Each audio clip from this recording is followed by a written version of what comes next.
ಇದು ಯಾಕೋ ಮುಗಿಯೋ ಲಕ್ಷಣ ಇಲ್ಲರಿ. ನಾನು ಹೇಳ್ತೀನಿ, ಈ ಮಠದ ಸ್ವಾಮೀಜಿಗಳು ರಾಜಕೀಯ ನಾಯಕರ ಜೊತೆಗೆ ಸೇರ್ಕೊಳ್ಬೇಡ್ರಿ ಅಂತೇಳಿ. ನಿಮಗೂ ಅವ್ರು ಬೇಕು, ಅವ್ರಿಗೂ ನೀವು ಬೇಕು. ನಿಮ್ದು ಯಾವಾಗ ಹೆಂಗಿರ್ತಿರೋದೇ ನಿಮ್ಗೆ ಗೊತ್ತಾಗೋದಿಲ್ಲ. ಜನ ಮೂರ್ಖರಾಗಬೇಕು ಇದರಲ್ಲಿ. ನೀವು ಅವ್ರ ಜೊತೆಗೆ ಶಾಮೀಲಾದಾಗ ಅಯ್ಯೋ ಏನು ಇವ್ರ ಪ್ರೀತಿ, ಏನು ಇವ್ರ ಗಳಸ ಕಂಠಸ್ಥರು ಅನ್ನೋ ರೀತಿಯಲ್ಲಿ ಇರುತ್ತೆ. ನಿಮ್ಮಿಬ್ಬರ ನಡುವೆ ಏನೋ ಜಗಳ ಆಗ್ಬಿಟ್ರೆ ಮುಗಿದು. ಜನ ಏನು ಮಾಡಬೇಕು ಹೇಳಿ? ನಿಮ್ಮ ಭಕ್ತರು ಏನು ಮಾಡಬೇಕೀಗ? ಏನಾಗಿದೆ ಈಗ ಅಂತಂದರೆ, ಜಯಮೃತ್ಯುಂಜಯ ಸ್ವಾಮೀಜಿಗಳು ಜೊತೆಗೆ ವಿಜಯಾನಂದ ಕಾಶ್ಯಪ್ನವರು, ಒಂದು ರಾಜಕೀಯ, ಒಂದು ಮಠ, ಎರಡರ ನಡುವೆ ಕಿತ್ತಾಟ.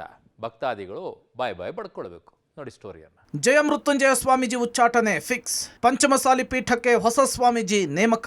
ಮಠದಿಂದ ಸ್ವಾಮೀಜಿ ಹೊರಹಾಕಲು ಚಿಂತನೆ. ಕೂಡಲ ಸಂಗಮದ ಪಂಚಮಸಾಲಿ ಪೀಠಕ್ಕೆ ಸಂಬಂಧಿಸಿದಂತೆ ಮತ್ತೆ ಮಹತ್ವದ ಬೆಳವಣಿಗೆಗಳು ನಡೆದಿದೆ. ಒಂದು ಕಡೆ ಕೂಡಲ ಸಂಗಮ ಪಂಚಮಸಾಲಿ ಪೀಠದಿಂದ ಜಯಮೃತ್ಯುಂಜಯ ಶ್ರೀಗಳಿಗೆ ಉಚ್ಚಾಟನೆ ಮಾಡೋದು ಬಹುತೇಕ ಫಿಕ್ಸ್ ಆಗ್ತಿದ್ದಂತೆ ಮತ್ತೊಂದು ಕಡೆ ಸ್ವಾಮೀಜಿಗಳ ಆರೋಗ್ಯದಲ್ಲಿ ಏರುಪೇರಾಗಿದೆ. ಪಂಚಮಸಾಲಿ ಪೀಠದ ಕಲಹ ಮತ್ತೊಂದು ಹಂತವನ್ನು ತಲುಪಿದೆ.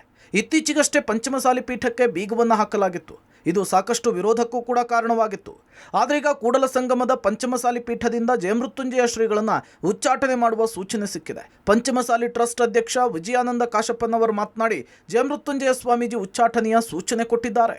ಜಯಮೃತ್ಯುಂಜಯ ಶ್ರೀಗಳ ನಡವಳಿಕೆ ಬದಲಾಗಿದೆ. ನಮ್ಮ ಮಠದಲ್ಲಿ ಪರ್ಯಾಯ ವ್ಯವಸ್ಥೆಯನ್ನು ಮಾಡ್ಕೊಳ್ತೇವೆ ಅಂತ ಹೇಳುವ ಮೂಲಕ ಮತ್ತೋರ್ವ ಗುರುಗಳನ್ನು ಮಠಕ್ಕೆ ನೇಮಕ ಮಾಡ್ತೇವೆ ಅಂಥೇಳಿ ವಿಜಯಾನಂದ ಕಾಶ್ಯಪ್ಪನವರು ಹೇಳಿದ್ದಾರೆ. ಸ್ವಾಮೀಜಿಗಳಿಗೆ ಊರೂರು ಸಂಚಾರ ಮಾಡಿ ಅಂತ ಹೇಳಿಲ್ಲ. ಅವರು ಬೆಳಗಾವಿ, ಬೆಂಗಳೂರು, ಹುಬ್ಬಳ್ಳಿಯಲ್ಲಿ ಮನೆ ಮಾಡಿಕೊಂಡಿದ್ದಾರೆ. ಮಠ ಮುನ್ನಡೆಸಬೇಕಾದ ಶ್ರೀಗಳು ಒಂದು ಪಕ್ಷದ ವೇದಿಕೆ ಮೇಲೆ ಕೂಡುವ ಕೆಲಸವನ್ನು ಮಾಡ್ತಿದ್ದಾರೆ ಅಂಥೇಳಿ ಕಿಡಿಕಾರಿದ್ರು. ಅಲ್ಲದೆ ಶ್ರೀಗಳೇ ಖುದ್ದು ಮಲಪ್ರಭಾ ನದಿ ದಂಡೆಯ ಮೇಲೆ ಮಠವನ್ನು ಕಟ್ಟಿಕೊಳ್ಳೋದಾಗಿ ಹೇಳಿದ್ದಾರೆ. ಅವರನ್ನು ಹೊರಗೆ ಹೋಗಿ ಅಂತ ಹೇಳಲು ನಾವ್ಯಾರು ಅಂತ ಹೇಳಿದ್ದಾರೆ. ಮತ್ತು ಪವಿತ್ರವಾದ ಕೂಡಲ ಸಂಗಮ ಕ್ಷೇತ್ರ ಅಣ್ಣ ಬಸವಣ್ಣನವರ ಒಂದು ತಪೋಭೂಮಿ, ಐಕ್ಯ ಭೂಮಿ ಅಂತ ಹೇಳ್ತೀವಿ. ಆ ಭೂಮಿಯಲ್ಲಿ ನಾವು ಯಾವ ರೀತಿ ಒಬ್ಬ ಮಠಾಧೀಶರಿರಬೇಕು, ಅಲ್ಲಿ ಯಾರಾದರೂ ಒಬ್ಬರು ಇರೋದಕ್ಕೆ ವ್ಯವಸ್ಥೆಯನ್ನು ಮಾಡಬೇಕು ಅನ್ನೋ ಒಂದು ಉದ್ದೇಶದಿಂದ ಮಾಡ್ತಾಯಿದ್ದೀವಿ. ಅಥವಾ ಅವ್ರಿಗೆ ತೆಗಿಬೇಕು, ಅವ್ರಿಗೆ ಹೋಗಂತ ಹೇಳಬೇಕು, ಅವ್ರ ಮಠದಿಂದ ಹೊರಗೆ ಹಾಕಬೇಕು ಅನ್ನೋ ಉದ್ದೇಶಗಳಲ್ಲ. 15 ಎಕರೆ ತೊಗೊಂಡು ಮಠ ಕಟ್ಕೊಡ್ತೀನಿ, ಮಲಪ್ರಭಾ ನದಿ ದಂಡೆ ಮ್ಯಾಗ ಅವರೇ ಸ್ವತಃ ಹೇಳಿದ್ದಾರೆ, ಗುರುಗಳು ಮಠ ಕಟ್ತೀವಿ ಅಂತ ಹೇಳಿದ್ದಾರೆ. ಕಟ್ಟಲಿ ಪಾಪ, ಇನ್ನೂ 10 ಹಲವಾರು ಮಠಗಳಾಗಲಿ. ಒಂದು ಕಡೆ ಇರೋದಕ್ಕೆ ಅವರಿಗೆ ತೊಂದರೆ ಆಗ್ತಾಯಿದೆ. ಅವ್ರು ಸಂಚಾರ ಮಾಡಬೇಕು. ಯಾಕಂದ್ರೆ ಬೆಳಗಾವದಲ್ಲಿ ಒಂದು ಮನೆ ಇದೆ, ಅವರು ಅಲ್ಲಿ ಇರಬೇಕು. ಹುಬ್ಬಳ್ಳಿ ಧಾರವಾಡದಲ್ಲಿದೆ, ಬೆಂಗಳೂರಲ್ಲಿದೆ, ಅಲ್ಲೆಲ್ಲ ಇರಬೇಕಲ್ಲ ಪಾಪ. ಅಲ್ಲಿಯೂ ಕೂಡ ಅವರು ಸಮಾಜದ ಬಗ್ಗೆ ಚಿಂತನೆ ಮಾಡಬೇಕಾಗತ್ತೆ. ಅದಕ್ಕೆ ಅವ್ರು ಅಡ್ಡಾಡ್ಲಿ. ಅಲ್ಲಿ ಯಾರಾದರೂ ಬಂದಾಗ, ಸಮಾಜದವ್ರು ಬಂದಾಗ ಅಲ್ಲಿ ಮಠದಲ್ಲಿ ಯಾರಾದರೂ ಇರಬೇಕು ಅನ್ನೋ ಕಾರಣಕ್ಕೆ ಮಾಡ್ತಾ ಇದ್ದೀವಿ. ಇನ್ನು ಮಠದ ಗೇಟು ಹಾಗೂ ಪೀಠಕ್ಕೆ ಕೀಲಿ ಹಾಕಿರುವ ಕುರಿತು ಪ್ರತಿಕ್ರಿಯೆ ಕೊಟ್ಟಿರುವ ಶಾಸಕ ಕಾಶ್ಯಪ್ಪನವರ್, ಮಠ ತ್ಯಾಗ ಮಾಡಿರೋದಾಗಿ ಜಯಮೃತ್ಯುಂಜಯ ಸ್ವಾಮೀಜಿ ಹೇಳಿದರು. ಮಠದ ರಕ್ಷಣೆಗೆ ಗೇಟ್ ಮಾಡಿಸಿ ಬೀಗ ಹಾಕಿದ್ವಿ. ಅಹಿತಕರ ಘಟನೆ ನಡೆಯಬಾರದು ಅಂಥೇಳಿ ಬೀಗ ಹಾಕಿದ್ದೇವೆ. ಈ ವಿಚಾರದಲ್ಲಿ ವಿನಾಕಾರಣ ಗೊಂದಲ ಸೃಷ್ಟಿಸಲಾಗಿದೆ ಅಂತ ತಿಳಿಸಿದರು. ಮಠವನ್ನು ತ್ಯಾಗ ಮಾಡಿದ್ದೀನಿ ಅಂತೇಳಿ ಇವರು ಅನೇಕ ಮಾಧ್ಯಮದಲ್ಲಿ ಘೋಷಣೆ ಮಾಡಿದ್ದಾರೆ.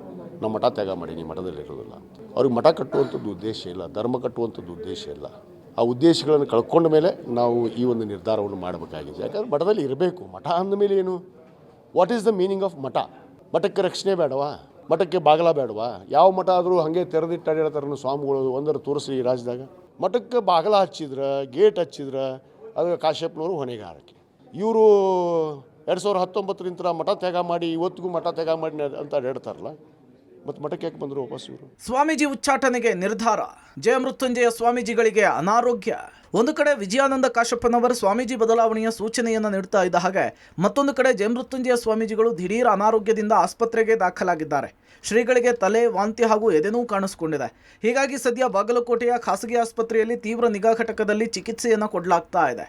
ಸದ್ಯ ಆರೋಗ್ಯ ಸ್ಥಿರವಾಗಿದೆ ಅಂತ ವೈದ್ಯರು ಹೇಳಿದ್ದು, ಜಯಮೃತ್ಯುಂಜಯ ಸ್ವಾಮೀಜಿ ಆಸ್ಪತ್ರೆ ಸೇರಿರೋದು ಪ್ರಚಾರದ ಒಂದು ಭಾಗ ಅಂಥೇಳಿ ವಿಜಯಾನಂದ ಕಾಶ್ಯಪ್ಪನವರು ಆರೋಪ ಮಾಡಿದ್ದಾರೆ. ಸ್ವಾಮೀಜಿಗಳನ್ನ ಬದಲಾಯಿಸಕ್ಕೆ ಕೇವಲ ಅವ್ರ ಸ್ವತ್ತಲ್ಲ, ಕೇವಲ ಎಲ್ಲಿಯೋ 4 ಮಂದಿ ಕುಂತು ನಮ್ಮ ಟ್ರಸ್ಟ್ನಾಗ ನಾವು ಕಿತ್ತಾಕ್ತೀವಿ ಅಂದ್ರೆ ಅದು ನಾವು ಯಾವ ಕಾಲಕ್ಕೂ ಒಪ್ಪೋದಿಲ್ಲ. ಮುಂದೆ ಅದನ್ನ ಉಗ್ರವಾದ ಹೋರಾಟ ಮಾಡಿ ಸ್ವಾಮಿಗಳಿಗೆ ಒಂದು ನ್ಯಾಯವನ್ನು ಕೊಡಿಸುವ ಕೆಲಸ ನಮ್ಮ ಸಮಾಜ ಮಾಡುತ್ತೆ. ಅದಕ್ಕೆ ಕಾಶ್ಯಪ್ನವರು ಎಚ್ಚೆತ್ತುಕೊಂಡು ಮುಂದಿನ ತಮ್ಮ ಭವಿಷ್ಯಕ್ಕಾದ್ರೂ ಈ ಹೇಳಿಕೆಯನ್ನು ನಿಲ್ಲಿಸಬೇಕಂತ ಹೇಳಿ ಕೇಳ್ಕೊಂತೀನಿ.